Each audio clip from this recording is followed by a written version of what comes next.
Hi, hello. My name is Kai Digadig. My name is Kai Digadig, and today I'm going to show you on how to identify and spot bootleg anime figures, or help you identify authentic ones.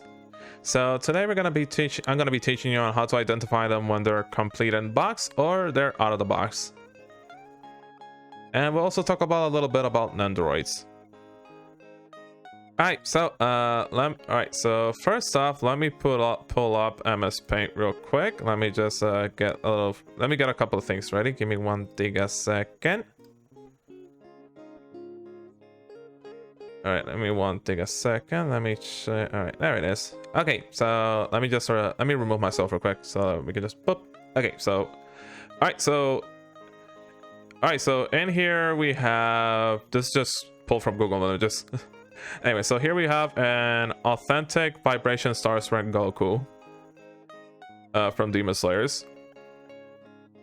So here's what you need to do on how to identify them, is that you basically need to identify the brand and licensing logos on the box, which is this little logo over here, this little one down here, and this may not seem like much, but it's actually very important. You need to look for this little spot right here, because this right here is actually the copyright licensing of the company that owns the thing. This is actually the surefire way of helping you identify whether something is real or a bootleg. So as you can see, we have Banpresto over here, we have Bandai's logo over here, as they both logos look very sharp and very okay in quality. And then if we zoom in over here at the licensing, here we see over here is copyright licensing, Bandai Swears made in China. This is actually important because this actually will help you identify whether the figure in box you have is a real or a fake one. Now, in order to answer questions, okay, so what's the harm in bootleg figures? The thing is that bootleg figures, they're made out of a much cheaper plastic. So their quality is gonna be overall much worse than the original figure. So not only are the colors gonna look very wrong, but the quality of the figure is gonna be very bad. So normally a figure like this, if you have it on display, it should last you if you have it on display, it should have what 1 or 2 decades, maybe 3 if you take good care of it. But a bootleg is gonna last you 3 to 6 months, because the plastic that it's made of, it is so cheap, it degrades actually very quickly. So what you spent what you thought would be a good deal is gonna end up biting you in the butt. So the lesson here is that if you're gonna treat yourself right. Don't let yourself get scammed. Learn to identify bootlegs from when you see them so you can actually steer clear of them.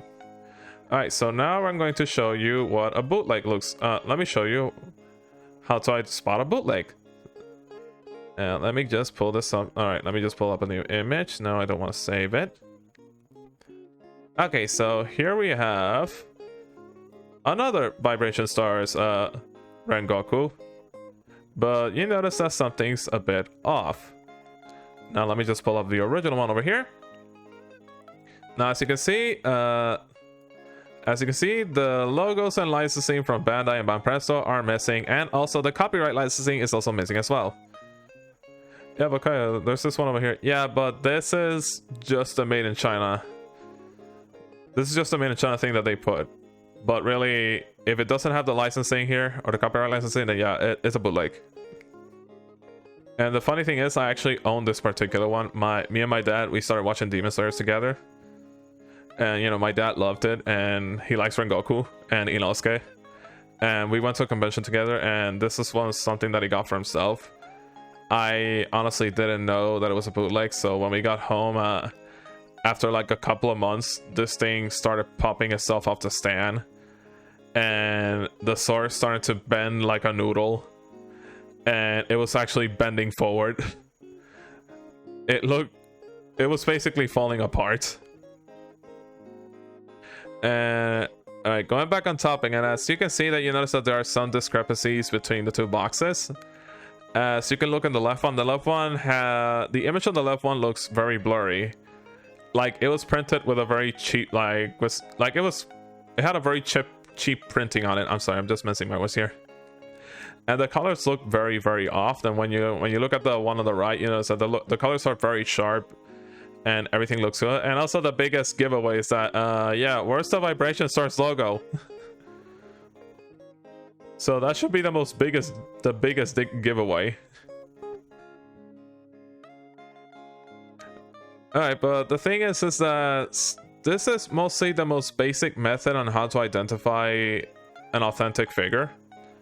But the thing is that sometimes the people that make bootleg figures, they will take it a step further to try to make their figures look as authentic as possible. Even though it's against a federal law that you can't put another company's logo on your item. That's actually a highly offensive federal law that you can get heavily fined and arrested for. But some bootleg makers will actually try anyway. All right, so let's try another one here. All right, let me just pull up all right, so let me pull up two things here. So here we have a Storm Collectibles Baki Hanma. Now, I love Baki, so that's my dad. We watched it together. We watched the old anime. We watched the Netflix one as well. So let's say you find this at a convention or a store, and the price seems very good to be true. Like, usually find bootlegs like these for like 20 bucks. And the thing is, like, yeah, this figure actually goes for 60. Yeah, this figure's like 60 or 70 bucks depending on where you get it. All right, so let's compare it to an authentic one. Oops, sorry about that, wrong one. All right, let's compare it to an authentic one. So as you can see, the left one has a very tint of brown, and the image is very blurry. Like, it doesn't look good. And the same goes with the logo. The Baki logo looks a bit off compared to the one on the right. The right has a very sharp image, and the logos actually look good. And you can notice that the packaging on the left one looks cheaper compared to the packaging that's on the right. And this is actually another tip on how to help you identify real figures and bootlegs, is that if you find a figure complete in box and it seems to have everything checked out, like, okay, it has the logo and licensing, but like you're not too sure, then your best way is to just Google search the box of the thing you're looking for and just do a comparison side by side. Because the thing is that even if the box is a couple of years old, the image is still gonna look good. So like, it's not gonna, like, you know, start blurring off or anything. No, the image is just gonna stay like that, at least for a while. So yeah, that's another thing. Is like, if you're not too sure, Google up an image of the box of the thing you're looking for and make a side-by-side comparison, and just try to identify any discrepancies. But if you notice that the color of the box you have in your hand is off, then yeah, chances are that it's a bootleg. But there is a surefire way of identifying something, whether it's real or fake. And it may not seem pleasing for some people. Is that the best way of identifying is actually opening up the box and look at the figure itself. And we're gonna look at that right now. Okay, so what I have here is Bandai Banpresto Bandai Spirits Tengen Uzui from Demon Slayers. I actually got this from eBay, and this one is authentic. No wait, actually I got it from I actually got this from a convention. Sorry, my bad. But yeah, this one is authentic. Now, how do you know that? Well, the surefire way of identifying whether figures are authentic or not is actually look at the bottom of the stand that is right here. So you notice that at the bottom of the stand, it has Bandai's logo and copyright licensing. So as you can see, you have Bandai's logo, Bandai Spirits, made in China, and Bandai does this also as an extra layer of security, is that they tend to add a little serial number at the bottom of the box. All right, let me just try to zoom in real quick. Yeah, let me zoom in real quick for you guys. Here, that's a much better view. But yeah, usually Bandai does this, but usually other companies don't do this. It's just that Bandai likes to do this for extra layer of security and authenticity for their products. Because Bandai's products tend to get bootlegged a ton, and that's understandable. But this is also a surefire way of helping you identify real and fake Nendoroids, because all Nendoroids come with a stand. And if you open up the Nendoroid and look at the stand itself, usually the stand has the copyright licensing of Goodsmile Company, and also has the copyright licensing of the company that owns the IP that the Nendoroid is based off of. So let's say you get a Nendoroid of Astolfo from Fate, and then you look at the boxes and you look at the stand. The stand will probably have a licensing that says copyright Aniplex made in Japan or made in China. That's actually a surefire way of helping identify whether a loose figure is real or fake. Alright, so now we're gonna look at this. Alright, so this right here is Bandai Spirits Banpresto Inosuke. Now if we look at the bottom, let's pull it up over here. Now if we look at the bottom, as you can see, there is nothing to be found. What do you mean nothing? There's literally nothing. Alright, let me check this. Alright, let me zoom in. As you can see, just to give you guys a better look, as you can see, there's literally nothing. So this right here is a bootleg figure. To be fair, that was to be fair, that was actually one of the first figures me and my dad got, so we didn't know. But yeah, it was still $10. It was $10, but it was still, it wasn't right, man. So anyway, yeah, if you look at the stand and there's no licensing or anything, then yeah, chances are that it's a bootleg. Alright, so what? But then somebody's gonna ask, but Kai, what if I find something that looks really cool, but like it has no licensing, but the quality of the figure itself looks very, you know, very high quality, but it doesn't look official at all? Well, chances are is that what you're looking at is called a garage resin kit, which is basically a resin studios likes to make artistic statues. They decided to make something out of that particular character, and then they liked it so much that they decided to just mass produce it and start selling it. Now the thing is that, well, yes, resin kits, well, yes, some of them are not official. Most of them tend to be okay.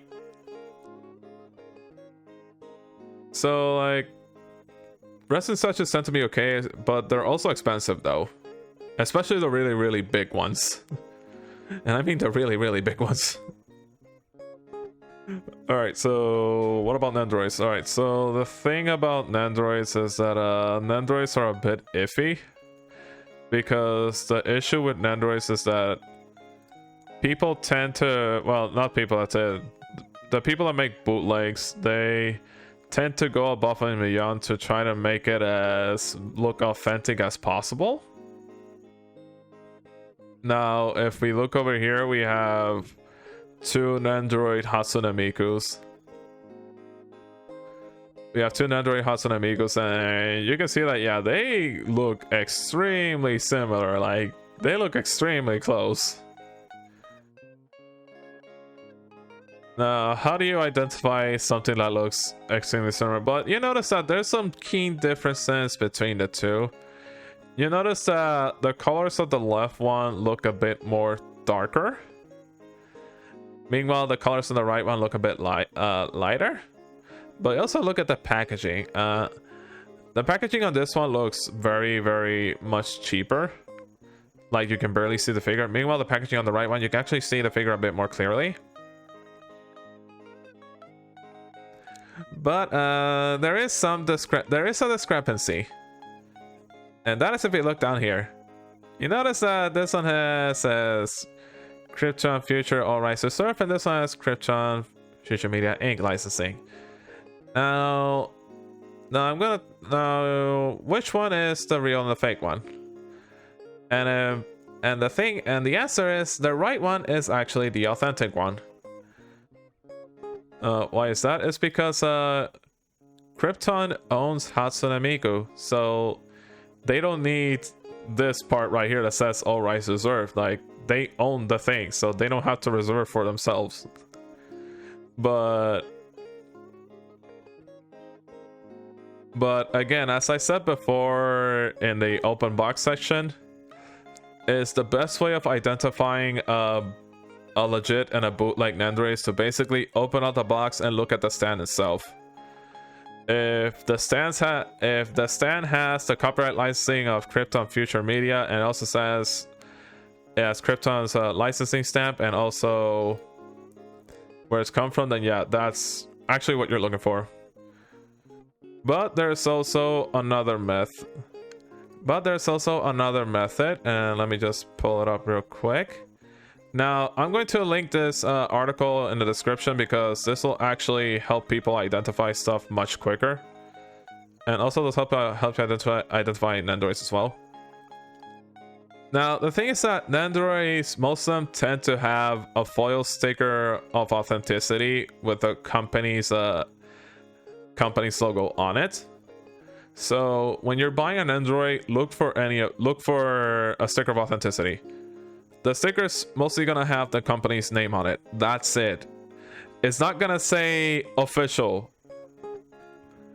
or something like that. It'll just say the company's logo and name, and that's it. If you buy an Android and you look at the sticker of authenticity and the sticker just says official, then chances are that's a bootleg.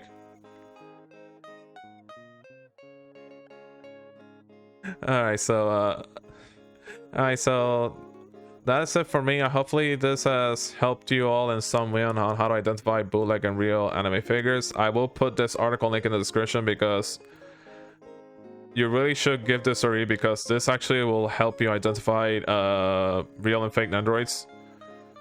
And it's actually helped me because I only got one Mega Man Android and I've been thinking of starting to collecting some. So yeah, this helped me a ton on how to identify them.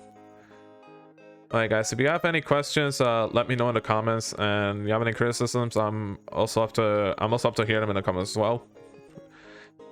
This is Kai Digadig. Thank you so very much for your time. May you have a pleasant week. Also, happy spring break. Bye bye.